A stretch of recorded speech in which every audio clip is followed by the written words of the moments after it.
Hello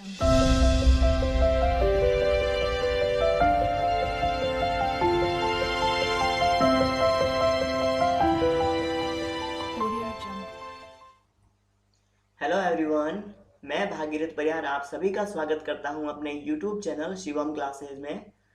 आपको पता ही है कि हम साइंस की सीरीज में हमने अब तक एक वीडियो डाल दिया है सेल के बारे में। अगर आपने वो वीडियो नहीं देखा है, सेल वाला पहला पार्ट, तो आप ऊपर दिए गए आई बटन पर क्लिक कर देना और वहाँ पे जाके वो वीडियो देख लेना, ताकि सेल के बारे में मैंने जो भी बेसिक चीज़ें बताई थी, सेल के बारे में, सेल की डेफिनेशन, सेल के बारे में, डिस्कवरी के बारे में, जो भी आज के टाइम कंपटीशन या एग्जाम में जो भी क्वेश्चन पूछे जाते हैं उनसे रिलेटेड, और सेल में जो भी ऑर्गन पाए जाते हैं उनके बारे में भी हमने डिस्कस किया है।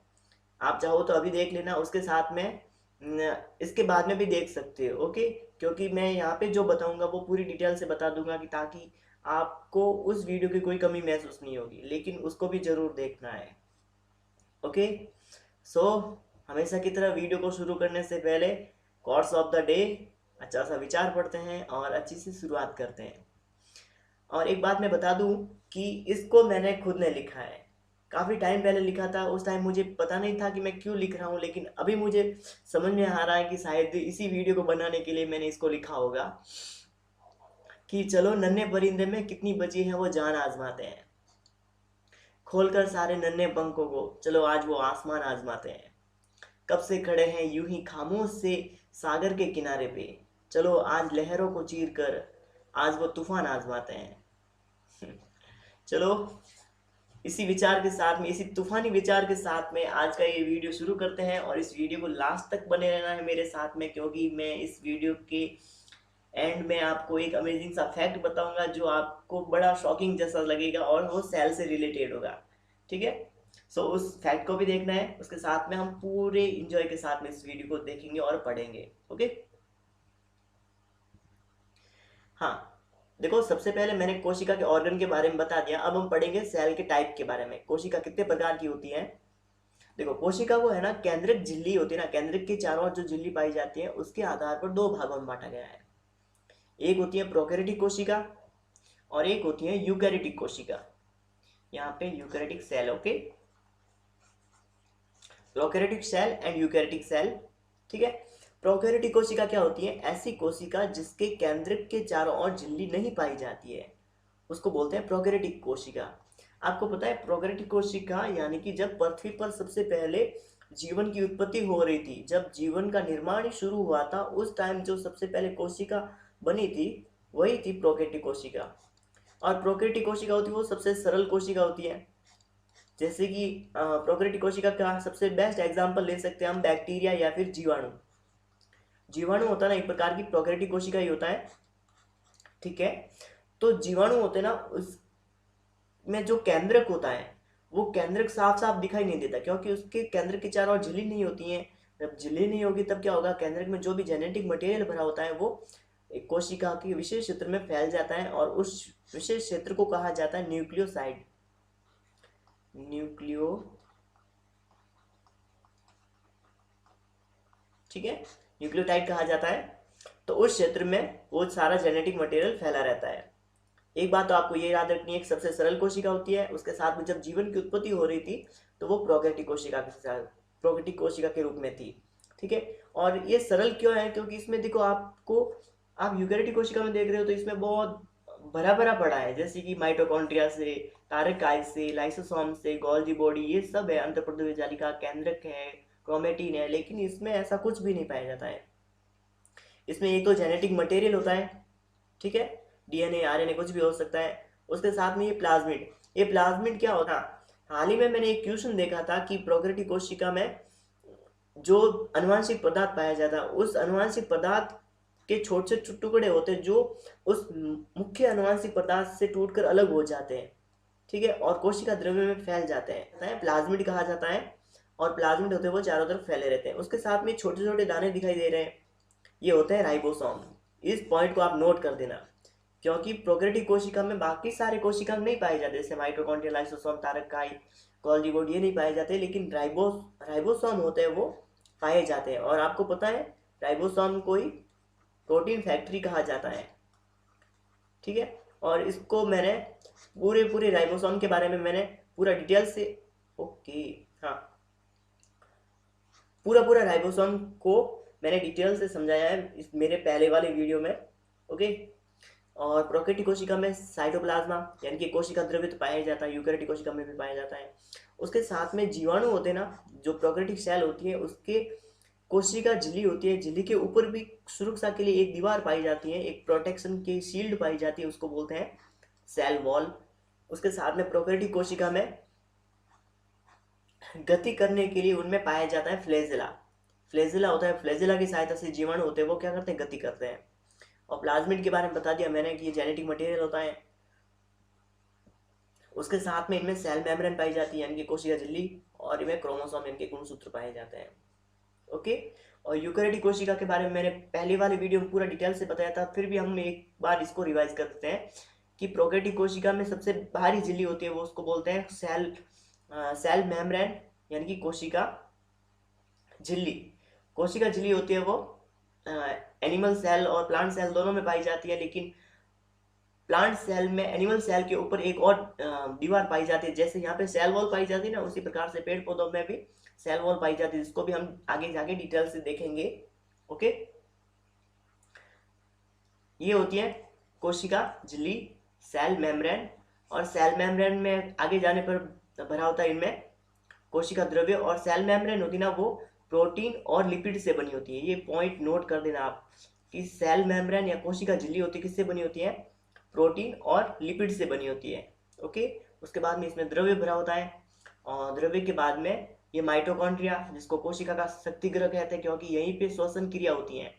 ये पॉइंट भी आप नोट कर देना कि कोशिका का कौन सा अंग होता है जिसमें श्वसन क्रिया होती है। श्वसन क्रिया का मतलब होता है ग्लूकोज का विखंडन होकर उसमें ऊर्जा का निर्माण होना। तो ऊर्जा का निर्माण कहाँ पे होता है, माइटोकॉन्ड्रियम होता है। ये लाइसोसोम, लाइसोसोम में एंजाइम भरे होते हैं। और एंजाइम क्या करते हैं, जब कोशिका को चोट लगती है या आघात पहुंचता है या डैमेज होती है तब क्या होता है, ये एंजाइम बाहर निकल जाते हैं। बाहर निकलने के बाद में इस कोशिका को पचा देते हैं और खुद भी नष्ट हो जाते हैं। इसीलिए लाइसोसोम को कहा जाता है कोशिका का आत्मघाती थैला या फिर सुसाइड बैग कहा जाता है। ये तारकाय, तारकाय होते यूकैरियोटिक कोशिका में पाए जाते हैं, जो कोशिका विभाजन के समय सहायता करते हैं गुणसूत्रों को ध्रुवों की ओर ले जाने के लिए। उसके साथ में ये चिकनी अंतःप्रद्रव्य जालिका पाई जाती है, खुरदरी अंतःप्रद्रव्य जालिका पाई जाती है। राइबोसोम, राइबोसोम होते हैं वो खुरदरी अंतःप्रद्रव्य जालिका पे सबसे ज़्यादा पाए जाते हैं। और यहीं पे वो रहकर क्या बनाते हैं, प्रोटीन बनाते हैं। न्यूक्लियस यानी कि केंद्रक, और इनमें जो धागेनुमा संरचना ही पाई जाती है उसको बोलते हैं क्रोमेटीन। क्रोमेटीन क्या होते हैं, क्रोमेटीन हकीकत में गुणसूत्र ही होते हैं। क्रोमेटीन गुणसूत्र या डीएनए होता है ना, वो क्रोमेटीन के रूप में होता है। फिर आगे जाके जब कोशिका का विभाजन होता है तब वो इस प्रकार से वो गुणसूत्र बन जाते हैं। ओके। हाँ, तो यहाँ पे क्रोमेटीन भी पाया जाता है। चलो इसको हम और डिटेल से थोड़ा सा देख लेते हैं पॉइंट वाइज। ओके। प्रोकैरियोटिक कोशिका के बारे में देखेंगे सबसे पहले हम। यह प्रोकैरियोटिक कोशिका, इसके बारे में मैंने बता दिया, फिर भी हमको पॉइंट से देख लेते हैं इसको। देखो, इनमें केंद्रक झिल्ली नहीं पाई जाती है, जिसके कारण केंद्रक में पाए जाने वाले केंद्रकांग कोशिका द्रव्य में फैल जाते हैं।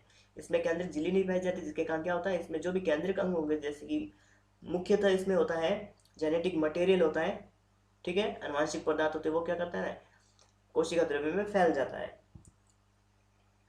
इनमें वो सारे कोशिकांग नहीं पाए जाते जो दोहरी झिल्ली से युक्त होते हैं, जैसे गोल्जी काय होता है, अंतःप्रद्रव्य जालिका होती है, लाइसोसोम, माइटोकॉन्ड्रिया, कुछ भी नहीं पाया जाता। इनमें मुख्यतः पाया जाता है प्रोटीन बनाने के लिए राइबोसोम पाया जाता है, उसके साथ में इसमें होता है जेनेटिक मटेरियल। ये दो पदार्थ ही मेन होते हैं इनमें, ठीक है। बाकी किसी कोशिका में को एक फिक्स साइज देने के लिए सेल मेम्ब्रेन तो होती है, सेल वॉल तो सुरक्षा के लिए होती है, उसके साथ में गति करने के लिए फ्लैजेला पाया जाता है इनमें। बाकी ऐसा कुछ खास नहीं होता इसमें, क्योंकि ये सबसे सिंपल कोशिका थी। इनमें श्वसन अंग प्लाज्मा झिल्ली में होता है। हाँ देखो, यहाँ पे हमने देखा है कि इनमें माइटोकॉन्ड्रिया भी नहीं पाया जाता प्रोकैरियोटिक कोशिका में। अगर प्रोकैरियोटिक कोशिका में माइटोकॉन्ड्रिया नहीं पाया जाता है तो इनमें श्वसन कहाँ पे होगा, तो इनमें श्वसन होता है वो प्लाज्मा झिल्ली में होता है। ये जो है प्लाज्मा झिल्ली, जिसको कोशिका झिल्ली या प्लाज्मा झिल्ली होती है, उनमें ऐसे खांचे बने होते हैं, और इन्हीं खांचों में क्या होता है, श्वसन की क्रिया होती है। श्वसन की क्रिया यानी कि उनमें ग्लूकोज का विखंडन के द्वारा ऊर्जा का निर्माण होता है। और प्रोकैरियोटिक कोशिका का सबसे बेस्ट एग्जांपल ले सकते हैं हम बैक्टीरिया को। ओके, चलो आगे चलते हैं। अब हम पढ़ेंगे यूकैरियोटिक कोशिका को।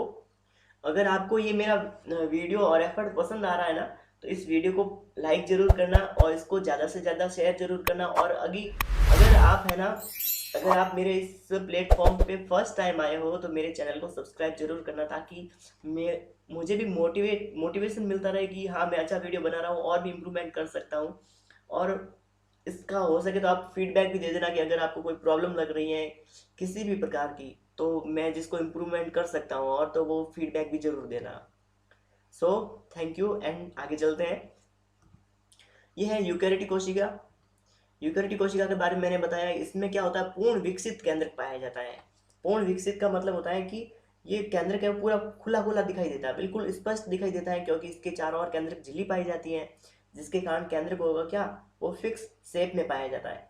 ये देखो छेद है इसमें, तो केंद्रक झिल्ली होती है ना, वो अर्ध पारगम्य होती है। अर्ध पारगम्य का मतलब होता है कि केंद्रक झिल्ली में जो जरूरी पदार्थ होंगे वो अंदर जाएंगे और जो जरूरी नहीं होंगे वो बाहर आएंगे। इस प्रकार से जो चयन करके ही वो अंदर जा सकते हैं और बाहर आ सकते हैं। उसी प्रकार से ये कोशिका झिल्ली होती है ना, वो भी क्या होती है, चयनात्मक या फिर अर्ध पारगम्य। उसी प्रकार से केंद्रक झिल्ली भी होती है, क्या होती है, अर्ध पारगम्य होती है। ठीक है, तो यूकैरियोटिक कोशिका में केंद्रक होता है वो दोहरी झिल्ली से घिरा होता है, जिसको केंद्रक झिल्ली कहते हैं। और इनमें गोल्जिकाए, अंतःपत्रवीय जालिका, लाइसोसोम, माइटोकॉन्ड्रिया, हरित लवक, राइबोसोम, ये सारे अंग पाए जाते हैं यूकैरियोटिक कोशिका में। इनमें श्वसन अंग माइटोकॉन्ड्रिया होता है। ये बात मैंने बता दी है कि हमारी एनिमल सेल और प्लांट सेल में जो श्वसन अंग होता है वो क्या होता है, माइटोकॉन्ड्रिया होता है। जबकि प्रोकैरियोटिक कोशिका मैंने बताया था कि जो श्वसन अंग होता है उनमें क्या होता है, प्लाज्मा झिल्ली होती है। ठीक है, जो खांचे बने होते हैं। हाँ, इनमें गुणसूत्र एक से अधिक पाया जाता है। हमारी कोशिका होती है, जैसे हमारी कोशिका या पेड़ पौधों की कोशिका है, उनमें गुणसूत्रों की संख्या होती है वो एक से अधिक होती है।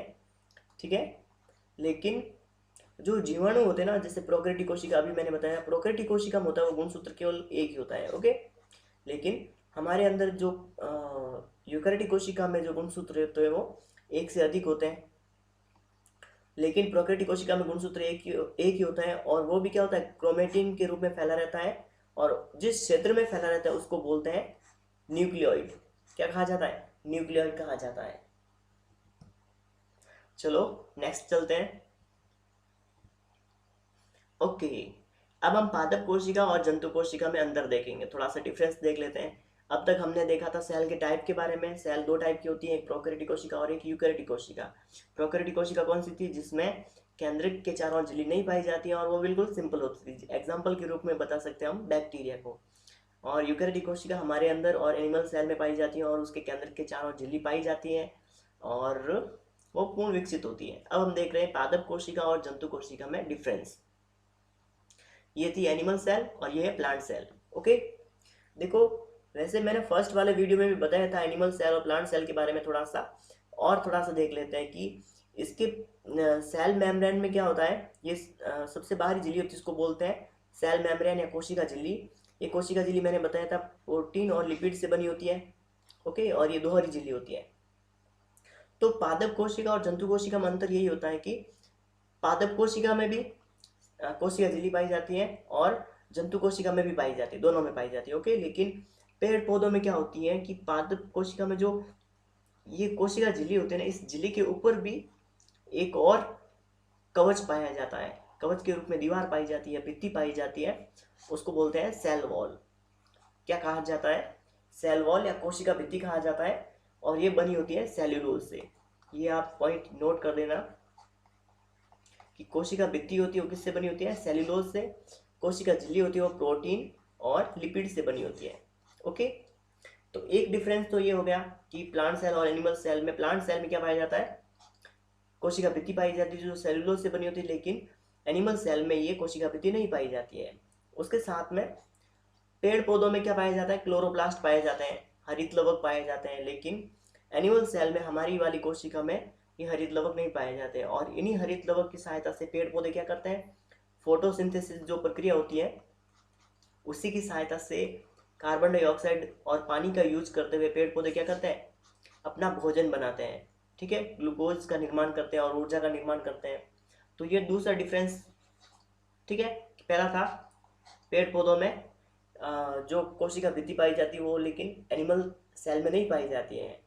उसी प्रकार से एनिमल सेल में क्लोरोप्लास्ट नहीं पाया जाता, हरित लवक नहीं पाया जाता है, लेकिन पेड़ पौधों में हरित लवक पाया जाता है। उसके साथ में पेड़ पौधों में जो रसधानियाँ होती है ना, वैक्यूल्स, ये बड़ी होती हैं, लेकिन जंतु कोशिका में वैक्यूल्स होती है वो छोटी छोटी होती है, इसकी साइज छोटी होती है। वैक्यूल्स का काम होता है पेड़ पौधों में मैक्सिमम पानी को स्टोर करना होता है, उसके साथ में जो अपशिष्ट पदार्थ होता है उनको बाहर निकालने में हेल्प करती है। और एक और डिफरेंस देख लेते हैं हम कि हमारी जो जंतु कोशिका होती है ना उनमें तारकाय पाया जाता है, सेंट्रियोल्स पाए जाते हैं, तारकाय पाए जाते हैं, लेकिन पेड़ पौधों में तारकाय नहीं पाया जाता है। तारकाय का काम क्या होता है कि देखो, जब कोशिका विभाजित होने वाली होती है ना तो उससे पहले, कोशिका विभाजन से पहले उसके अंदर जो केंद्रक पाया जाता है ना वो विभाजित होता है।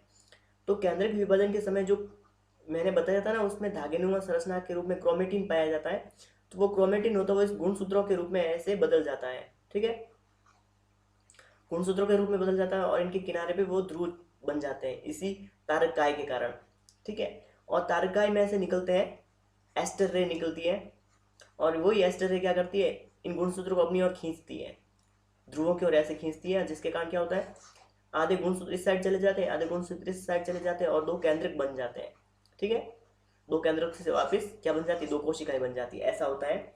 तो ये तारकाय होते हैं वो कोशिका विभाजन में सहायता करते हैं, जो पादप कोशिका में नहीं पाए जाते लेकिन जंतु कोशिका में पाए जाते हैं। चलो इसको हम थोड़ा सा एक डायग्राम से देख लेते हैं, पादप कोशिका और जंतु कोशिका को। ओके, ये रेड वाला सर्कल है वो जंतु कोशिका का है और ग्रीन वाला है पादप कोशिका का है। देखो इस प्रकार से हम डायग्राम से क्या पता चल रहा है कि तारकाय है वो केवल किसमें, जंतु कोशिका में भी है। ये वाला भाग बताएगा जो जंतु कोशिका और पादप कोशिका दोनों का होगा, ये वाला एरिया बता रहा है तारकाय, ये वाला एरिया सिर्फ बता रहा है कि सिर्फ जंतु कोशिका में ही है, और ये वाला एरिया बताएगा कि ये ऐसे कोशिकांग जो केवल पादप कोशिका में पाए जाते हैं।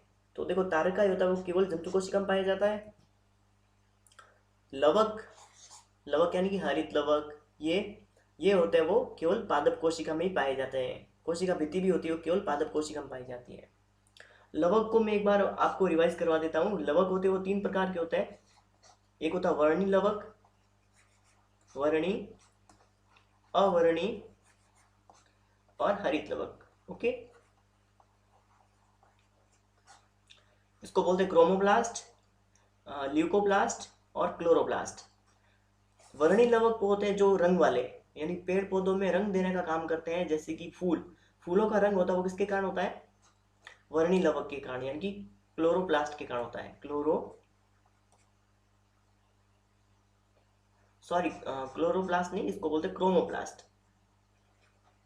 वर्णी लवक यानी क्रोमोप्लास्ट, क्रोमा का मतलब ही रंग ही होता है, तो क्रोमोप्लास्ट जो फूलों में रंग देते हैं। ओके, जैसे जेंथोफिल फूलों में रंग देने के काम आता है, जेंथोफिल। अवर्णी लवक इनमें रंग नहीं होता है, मतलब कोशिका नहीं, कोशिका नहीं, पादप कोशिका या पेड़ पौधों का वह भाग जिनका रंग कोई नहीं, रंग नहीं होता या रंगहीन होते हैं, जैसे कि जड़।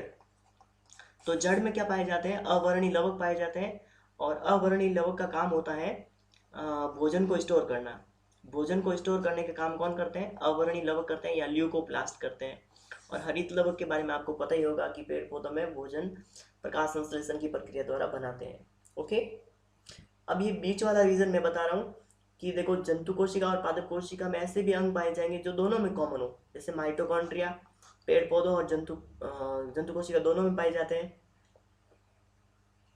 राइबोसोम पेड़ पौधे में और जंतु कोशिका दोनों में पाए जाते हैं, राइबोसोम यानी प्रोटीन फैक्ट्री, माइटोकॉन्ड्रिया यानी पावर हाउस, कोशिका झिल्ली, ये दोनों में पाई जाती है। उसके साथ में साइटोप्लाज्मा, साइटोप्लाज्मा यानी कोशिका द्रव्य, उसके साथ में केंद्रक दोनों में पाए जाते हैं, गोल्जी बॉडी, अंत पृथ्वी जालिका, ये सब है वो दोनों में पाए जाते हैं।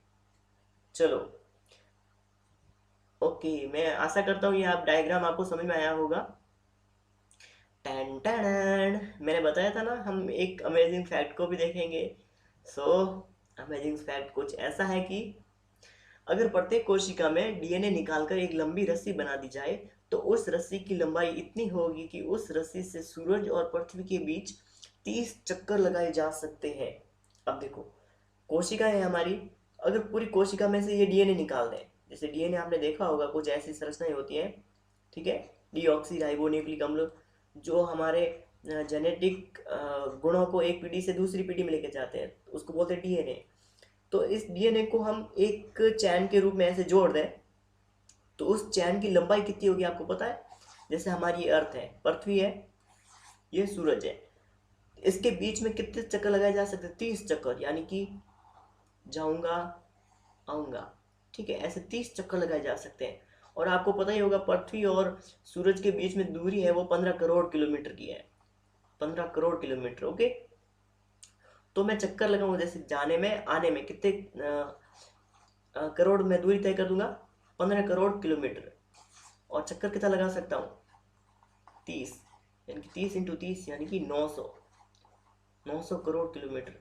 अगर एक मनुष्य की प्रत्येक कोशिका में से डीएनए निकाल दिया जाए और उसको एक लंबी सी शाखा के रूप में या लंबी रस्सी के रूप में जमा दिया जाए, ठीक है, ऐसे सही पैटर्न में लगा दिया जाए, तो उसकी लंबाई होगी वो 900 करोड़ किलोमीटर की होगी। कितनी होगी? 900 करोड़ किलोमीटर की।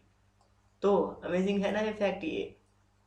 ऐसे ही मेरे चैनल से जुड़े रहना और ऐसी बातें सीखते रहेंगे और मजे मजे में सीखेंगे। ओके, चलो अब हम देखेंगे डीएनए के बारे में। डीएनए कुछ इस प्रकार की संरचनाएं होती हैं हमारी कोशिका में, और डीएनए का काम होता है जो हमारे आनुवंशिक गुण होते हैं, जैसे कि हमारे जो पेरेंट्स होते हैं, पेरेंट्स के गुण होते हैं वो बच्चे में आते हैं, और बच्चे वाले गुण होते हैं वो उसके बच्चे में आते हैं। इस प्रकार से वो जो भी जेनेटिक गुण होते हैं वो एक पीढ़ी से दूसरी पीढ़ी में ले जाने का काम कौन करते हैं? ये डीएनए करते हैं, ठीक है। ऐसा मान सकते हैं, ऐसे बोल सकते हैं कि डीएनए होता है एक प्रकार का, क्या होता है, हमारी कोशिका का एक पेन ड्राइव होता है। पेन ड्राइव यानी कि इंफॉर्मेशन को कलेक्ट करने वाला, इंफॉर्मेशन को स्टोर रखने वाला। और एक अमेजिंग सा और फैक्ट बताऊं आपको मैं, कि हमारे शरीर में जो डीएनए है, डीएनए 1 ग्राम डीएनए की जो मेमोरी होती है ना, 1 ग्राम डीएनए में कितनी मेमोरी स्टोर की जा सकती है आपको पता है? 700 टेराबाइट। 700 टेराबाइट के बराबर 1 ग्राम डीएनए में 700 टेराबाइट मेमोरी है वो स्टोर की जा सकती है। इतना मतलब स्टोरेज कैपेसिटी होती है डीएनए की, ठीक है। और 1 टेराबाइट आपको पता ही होगा 1024 GB के बराबर होता है। ओके, चलो ये बात तो रही अलग, मैंने ऐसे ही आपको बता दिया इन्फॉर्मेशन के लिए। डीएनए होता है उसका फुल फॉर्म, सबसे पहले मेरे माइंड में आता है डीएनए की फुल फॉर्म क्या होती है। पहले तो आपको बता दिया मैंने कि डीएनए होते हैं वो आनुवंशिक गुणों को एक पीढ़ी से दूसरी पीढ़ी में लेकर जाते हैं, जैसे कि जो संतान पैदा होगी उसकी हाइट कैसी होगी, उसकी स्किन का रंग कैसा होगा, उसके साथ में उसकी आंखों का रंग कैसा होगा, बालों का रंग कैसा होगा, ये सारे जेनेटिक गुण है वो डीएनए लेके जाता है।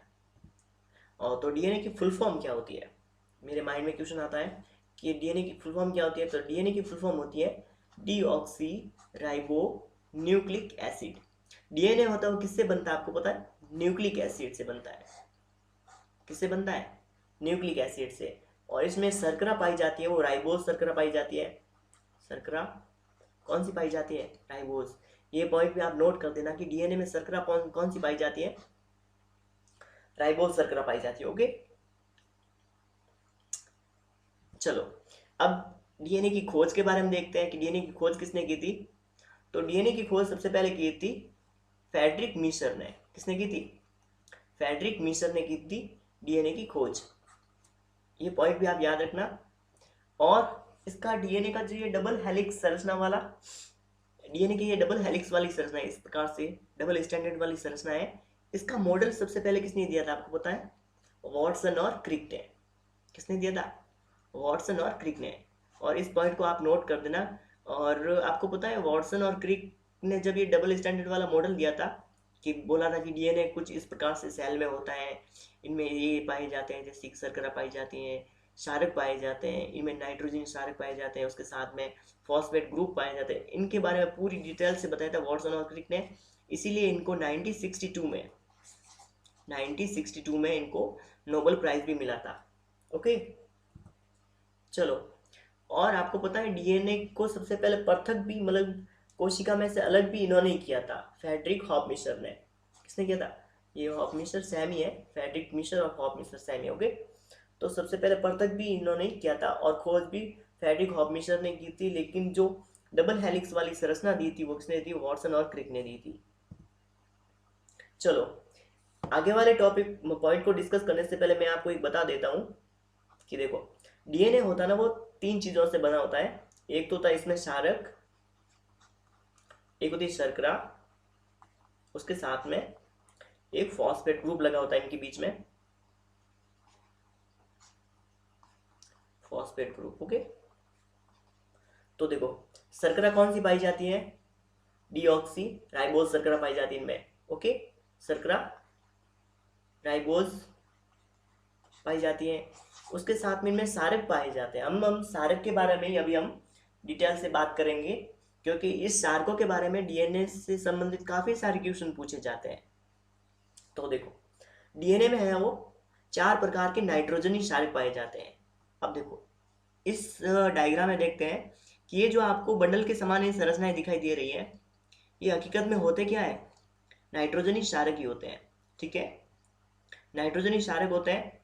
ये कुछ इस प्रकार से जमे होते हैं कि ये देखो, नाइट्रोजन क्षारक 4 प्रकार के होते हैं डीएनए में। एक होता है एडिनिन यानी कि A, guanine G, cytosine C and thymine T. ठीक है, तो ए से हमेशा साथ में जुड़ा होता है टी, यानी कि adenine, thymine, guanine, cytosine, adenine, thymine, guanine, cytosine. इस प्रकार से ये सारी संरचनाएं बनी होती है। ठीक है, तो आपको ये नाम याद रखने हैं कि नाइट्रोजन यानी कि डीएनए में कौन कौन से नाइट्रोजनी क्षारक पाए जाते हैं? एडिनिन, ग्वानिन, साइटोसिन और थाइमिन। और इस थाइमिन को तो आप जरूर जरूर याद रखना है, क्योंकि आज के मैंने बैंकिंग में, एसएससी वाले एग्जाम में बहुत सारे क्वेश्चन देखे हैं। ओके, काफ़ी सारे सवाल इस टॉपिक से पूछे जाते हैं कि आपने जैसे आरएनए नाम सुना ही होगा, RNA. Okay, ribose nucleic acid. तो आरएनए में क्या होता है? जैसे अभी डीएनए में तो क्या नाइट्रोजनी क्षारक पाया जाता है, वो थाइमिन भी पाया जाता है। तो आरएनए में ये तीनों तो जरूर होते ही है, एडिनिन होता है, ग्वानिन भी होता है और साइटोसिन भी होता है। लेकिन थाइमिन की जगह आरएनए में क्या पाया जाता है आपको पता है? यूरेसिल। यूरेसिल आरएनए में थाइमिन की जगह क्या पाया जाता है? यूरेसिल पाया जाता है। और इसी क्वेश्चन को कई बार रिपीट होते देखा मैंने कि आरएनए में नाइट्रोजनी क्षारक की जगह कौन सा नाइट्रोजनी क्षारक पाया जाता है? थाइमिन की जगह कौन सा पाया जाता है? यूरेसिल। आई होप ये आपको नाम याद हो गया होगा। चलो आगे चलते हैं। हाँ, डॉक्टर हरगोविंद खुराना के बारे में भी देख लेते हैं। ये क्वेश्चन मैंने अभी थोड़े दिन पहले ही एक एग्जाम में देखा था कि डॉक्टर हरगोविंद खुराना को नोबेल प्राइज कब मिला था? 1968 में। तो उनको कौन से फील्ड के लिए दिया गया था? डॉक्टर हरगोविंद खुराना ने प्रोटीन के संश्लेषण में न्यूक्लियोटाइड के प्रोटीन क्रम को खोजा था। प्रोटीन का क्रम था उसको खोजा था, जिसके लिए उन्हें 1968 में नोबेल प्राइज मिला था। और इस पॉइंट को नोट कर देना। देखो प्रोटीन क्रम क्या होता है? देखो हर कोई प्रोटीन होता ना, प्रोटीन बनता है अमीनो अम्ल से, अमीनो अम्ल या एसिड से। ठीक है, 20 प्रकार के अमीनो अम्ल होते हैं। तो किसी भी प्रोटीन को बनाने के लिए हमेशा विशेष प्रकार के अमीनो अम्ल काम में आते हैं। और अमीनो अम्ल क्या करते हैं? वो फिक्स क्रम में जम के एक फिक्स पैटर्न में जम जाते हैं, और पैटर्न में जमने के बाद में क्या करते हैं? वो प्रोटीन का निर्माण करते हैं। तो इसी पैटर्न को सबसे पहले किसने खोजा था? डॉक्टर हरगोविंद खुराना ने खोजा था। और इसीलिए उनको 1968 में नोबेल प्राइज मिला था, डॉक्टर हरगोविंद खुराना को। ओके, चलो नेक्स्ट चलते हैं। अब जिससे देखो डीएनए से क्या बनता है? आरएनए बनता है। तो देखो डीएनए से आरएनए बनने की जो प्रोसेस होती है उसको कहते हैं ट्रांसक्रिप्शन। क्या कहते हैं? ट्रांसक्रिप्शन। और ये नाम भी आप याद जरूर करना। ठीक है, कि डीएनए से आरएनए बनने की जो प्रोसेस होती है उसको क्या कहते हैं? ट्रांसक्रिप्शन कहा जाता है। और एक बात मैं और बता दूं, अब जैसे यहाँ पे देख लेते हैं, मैं एग्जांपल से एक चीज़ समझाता हूँ आपको कि जैसे ये कोशिका है, जैसे मनुष्य की कोशिका लेते हैं जिसमें गुणसूत्र कितने हैं, 46 गुणसूत्र है। गुणसूत्र यानी कि डीएनए ही है, ठीक है। तो देखो, जब कोशिका विभाजित होगी तब उसमें है ना, विभाजित होने का मतलब है कोशिका आधी हो जाती है, आधी होने के बाद में वापस वो दो नई कोशिकाएं बन जाती हैं। तो उनमें 23 गुणसूत्र क्यों नहीं होते हैं, फिर इनके फिर आधे आधे क्यों नहीं होते हैं? ऐसा कभी नहीं होता है, क्योंकि डीएनए क्या करता है, डीएनए से आरएनए भी बनता है और डीएनए से डीएनए भी बनता है, यानी कि डीएनए खुद की भी फोटोकॉपी भी करता है। और डीएनए से डीएनए बनने की जो प्रोसेस होती है उसको बोलते हैं रेप्लिकेशन। रेप्लिकेशन। और ये पॉइंट आप नोट कर देना कहीं पे भी, घर की दीवारों पे भी लिख देना कि डीएनए से डीएनए बनने की प्रोसेस क्या कहलाती है, रेप्लिकेशन, रेप्लिकेशन, रेप्लिकेशन। किसी प्रकार से आपको याद होना ही है, डीएनए से डीएनए बनने की प्रोसेस क्या कहलाती है, रेप्लिकेशन। और डीएनए से आरएनए बनने की प्रोसेस कहलाती है ट्रांसक्रिप्शन। क्या कहलाती है, ट्रांसक्रिप्शन। अब हम आगे देखते हैं। आपको पता ही होगा कि डीएनए से आरएनए तो बनता है, अब आरएनए से क्या बनता है, प्रोटीन बनता है। क्या बनता है, आरएनए से प्रोटीन बनता है। तो आरएनए से प्रोटीन बनने की जो प्रोसेस होती है उसको क्या कहते हैं, मेरे माइंड में ये भी क्वेश्चन आता है। तो आरएनए से प्रोटीन बनने की जो प्रोसेस होती है उसको बोलते हैं ट्रांसलेशन। ट्रांसलेशन। डीएनए से डीएनए बनना, रेप्लिकेशन। डीएनए से आरएनए बनना, ट्रांसक्रिप्शन। और आरएनए से प्रोटीन बनना, ट्रांसलेशन। ऐसे मान लो कि आरएनए है वो पूरा पूरा ट्रांसलेट हो रहा है किसमें, प्रोटीन में, उसको बोलते हैं ट्रांसलेशन। ओके, चलो। हाँ, नाम थोड़े से डिफिकल्ट है, लेकिन आज के टाइम ये जैसे कोई भी नॉर्मल सा भी एग्जाम देते हैं ना, तो उसमें साइंस है वो पहले जैसी नहीं पूछी जा रही है, कि ऐसे नहीं कि अभी मनुष्य होता है वो श्वसन क्रिया में कौन सी गैस अंदर लेता है, या पेड़ पौधे होते हैं वो कौन सी गैस की सहायता से अपना प्रकाश संश्लेषण की क्रिया द्वारा भोजन बनाते हैं। ये वाले क्वेश्चन पूछे ही नहीं जा रहे हैं आजकल, क्योंकि जैसे जैसे साइंस वाली टेक्नोलॉजी आगे बढ़ती जा रही है वैसे वैसे इसके क्वेश्चन भी है वो कंपटीशन में हार्ड आते जा रहे हैं, इस टाइप के क्वेश्चन पूछे जा रहे हैं। सो आपको ये नाम जरूर याद रखना है। देखो, एक बार रिवाइज कर देते हैं। डीएनए से डीएनए बनना क्या कहलाता है, रेप्लिकेशन। डीएनए से आरएनए बनना, ट्रांसक्रिप्शन। Transcription, okay. आरएनए से प्रोटीन बनना, ट्रांसलेशन। Replication, transcription, translation. इस प्रकार से आप 2-3 बार लिखोगे, अपना आप आसानी से याद हो जाएगा आपको। ओके, चलो। आई होप यहाँ तक आपको समझ में आ रहा होगा, याद हो रहा होगा। अगर आपको याद नहीं हो रहा है तो कोई बात नहीं, एक बार वीडियो को वापस देख लेना और ऐसे सीखते रहना, बस जुड़े रहना इस फैमिली के साथ में। मैं चाहता हूँ कि मेरी फैमिली बहुत बड़ी हो जाए। चलो, अब तक हमने जो क्वेश्चन जो भी मतलब टॉपिक किए हैं सेल के बारे में, और प्रीवियस एग्जाम में इन क्वेश्चन इस टॉपिक से जो भी सेल के बारे में जो भी क्वेश्चन पूछे गए कंपटीशन एग्जाम में, तो उनके बारे में हम अब डिस्कस करेंगे। लेकिन एक टॉपिक मेरा अभी छूट गया है सेल के बारे में, है वो है कोशिका विभाजन, सेल डिवीजन के बारे में। और वो काफ़ी लंबा वीडियो होगा, तो मैं सोच रहा था कि उसको आगे वाले वीडियो में डिस्कस करेंगे। ओके, चलो। सेल के बारे में अभी तक जो क्वेश्चन पूछे गए उनको थोड़ा सा डिस्कस कर लेते हैं। क्वेश्चन आया था सीडीएस 2016 में कि कोशिका का जीवित अंश, जीव द्रव्य, जिसको प्रोटोप्लाज्मा भी कहते हैं, वो किससे बना होता है। और ये बात याद रखना कि कोशिका का एकमात्र जीवित भाग कौन सा होता है, प्रोटोप्लाज्मा। इस क्वेश्चन को भी मैंने कई बार देखा है, कई जगह पे देखा है कि कोशिका का कौन सा भाग होता है वो जीवित अंश होता है, कौन सा होता है, प्रोटोप्लाज्मा। अब प्रोटोप्लाज्मा क्या होता है, जैसे ये कोशिका है, ये है केंद्रक, न्यूक्लियस, ओके। और इसमें जो भी है वो छोटे छोटे अंग भरे होंगे, और यहाँ पे जो लिक्विड भरा होता है उसको बोलते हैं साइटोप्लाज्मा, कोशिका द्रव्य। इसमें जो माइटोकॉन्ड्रिया जो भी अंग होंगे, तो देखो एक तो है केंद्रक, केंद्रक, उसके साथ में कोशिका द्रव्य और कोशिकांग, ये तीनों जब मिल जाते हैं तो उसको बोलते हैं प्रोटोप्लाज्मा। क्या बोलते हैं उसको, प्रोटोप्लाज्मा कहते हैं। तो यही क्वेश्चन पूछा गया था कि प्रोटोप्लाज्मा है वो किससे बना होता है। प्रोटोप्लाज्मा बनता है केंद्रक से, कोशिका द्रव्य से, उसके साथ में जो भी अंग पाए जाते हैं कोशिका, उनसे बनता है प्रोटोप्लाज्मा। इस पॉइंट को भी आप याद कर लेना। ओके, कौन सी कोशिका में केंद्रक नहीं पाया जाता है? इस क्वेश्चन को तो आप स्टार ही लगा दो, क्योंकि ये क्वेश्चन कई बार पूछा गया है, हर बार पूछा गया है, बार बार पूछा गया है इसको। ओके, तो हाँ, तो कोशिका में केंद्रक नहीं पाया जाता, ऐसी कौन सी कोशिका होती है जिसमें केंद्रक नहीं पाया जाता है? न्यूरॉन, न्यूरॉन में तो केंद्रक पाया जाता है। आरबीसी, चालनी कोशिका, और चालनी और आरबीसी दोनों में। तो इसका आंसर राइट होगा वो डी होगा। चालनी कोशिकाएं होते हैं ना, वो पादप कोशिका में पाई जाती है, पादप कोशिका में पाई जाती है प्लांट सेल में। और आरबीसी, आरबीसी के बारे में आपने सुना ही होगा, रेड ब्लड सेल। और हमारे शरीर में जो ऑक्सीजन होता है वो कोशिकाओं तक पहुंचाने का काम कौन करती है? ये लाल रक्त कणिका या लाल रक्त कोशिका ही करती है। और इसमें इसी में यहाँ पाया जाता है एक वर्ण जिसका नाम होता है हीमोग्लोबिन,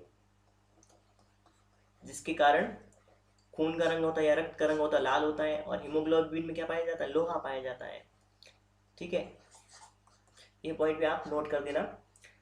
तो क्वेश्चन था कि कौन सी कोशिका होती है उसमें केंद्रक नहीं पाया जाता। एक तो चालनी कोशिका होती है, उसके साथ में आरबीसी, इन दोनों में केंद्रक नहीं पाया जाता है। लेकिन इसके अपवाद भी होते हैं, जैसे कि अपवाद के रूप में है, एक तो ऊंट है, ऊंट की आरबीसी में भी क्या पाया जाता है? केंद्रक पाया जाता है।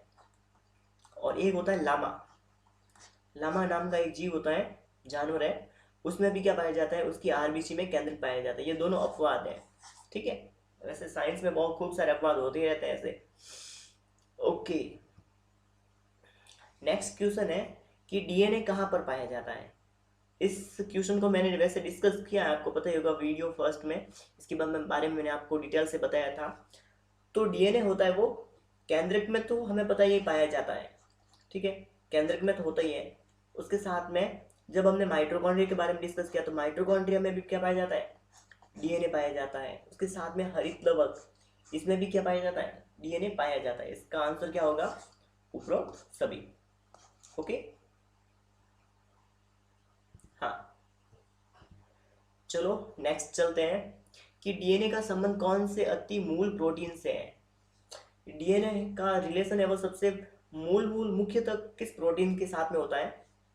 ग्वानिन, एल्बुमिन, थाइमिन और हिस्टोन प्रोटीन।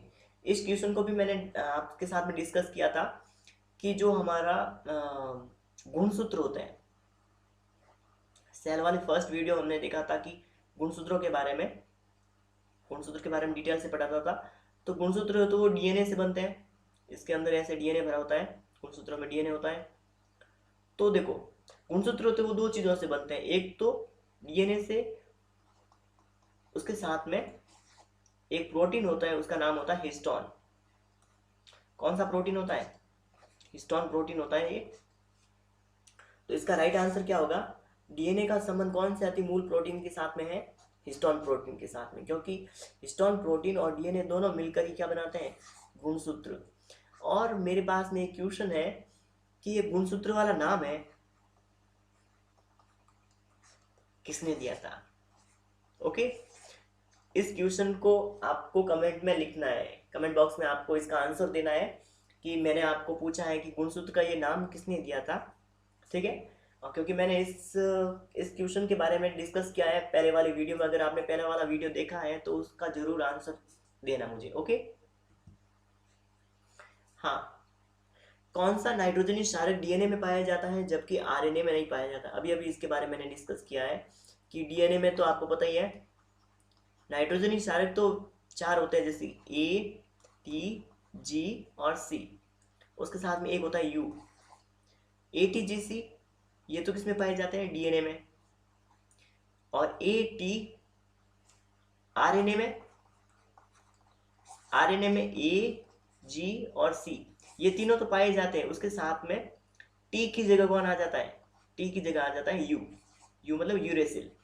एडेनिन, ग्वानिन और साइटोसिन, ये तीनों तो आरएनए में पाए जाते हैं, लेकिन थाइमिन की जगह आरएनए में क्या पाया जाता है? यूरेसिल। क्या पाया जाता है? यूरेसिल। तो क्वेश्चन में यही पूछा गया था कि नाइट्रोजनी क्षारक डीएनए में पाया जाता है लेकिन आरएनए में नहीं पाया जाता। ऐसा कौन सा क्षारक है जो डीएनए में तो होता है लेकिन आरएनए में नहीं होता है, आरएनए में थाइमिन नहीं होता है, क्योंकि थाइमिन की जगह कौन आ जाता है, यूरेसिल। तो इसका आंसर क्या होगा, थाइमिन। ठीक है। एडिनिन तो मैंने क्या बताया, एजीसी, एजीसी होते वो डीएनए में और आरएनए दोनों में पाए जाते हैं, लेकिन थाइमिन होता है वो केवल डीएनए में पाया जाता है, जबकि यूरेसिल होता है वो केवल आरएनए में पाया जाता है। और इस पॉइंट को आप एक बार वापस रिवाइज करके याद करना है आपको, ठीक है, क्योंकि ये क्वेश्चन पूछा जा रहा है आजकल, काफ़ी टाइम, मतलब काफ़ी टाइम है वो रिवाइज हो चुका है इसको। ठीक है। हाँ, मानव शरीर की कोशिका में माइटोकॉन्ड्रिया नहीं पाया जाता है। अभी मैंने इसके बारे में बताया आपको कि जो आरबीसी होती ना, आरबीसी में केंद्रक नहीं पाया जाता है, उसके साथ में आरबीसी में केंद्रक भी नहीं पाया जाता है, उसके साथ में माइटोकॉन्ड्रिया भी नहीं पाया जाता है। ठीक है, ये माइटोकॉन्ड्रिया भी नहीं पाया जाता है। गोल्जी बॉडी होती ना, गोल्जी का या गोल्जी बॉडी, ये भी नहीं पाई जाती है। तो माइटोकॉन्ड्रिया, केंद्रक और गोल्जी का किस में नहीं पाए जाते हैं, आरबीसी में। ये बीपीएससी 2017 एग्जाम में पूछा गया था। ओके, चलो आपने अभी तक मुझे आपने अभी तक मेरी वीडियो को देखा है, उसके लिए थैंक यू।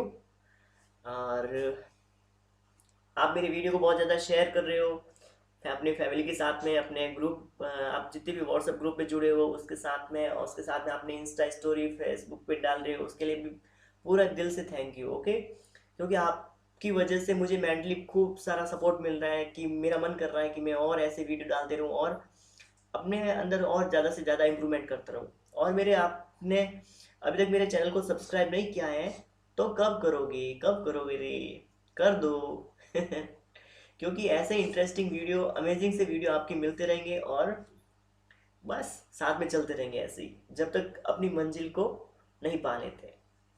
ओके। और अभी तक आप मेरे टेलीग्राम वाले चैनल पे नहीं जुड़े हो तो जुड़ जाना, क्योंकि ये सेल वाला जो वीडियो है, इस वीडियो का जो मैं पीडीएफ है वो इसी टेलीग्राम चैनल पे डालूंगा। उसके साथ में जो भी मेरे पास में इंपॉर्टेंट लिंक होते हैं, उसके साथ में वहाँ पे मैं हमेशा डेली का एक मोटिवेशनल कोट्स डालता हूँ। सो माइंड में पॉजिटिव एनर्जी क्रिएट करने के लिए उस ग्रुप से आपको ज़रूर जुड़ना है। और आप मुझे टेलीग्राम, सॉरी, ट्विटर पे भी फॉलो कर सकते हो, उसका लिंक भी मैं डिस्क्रिप्शन में दे दूँगा। ओके।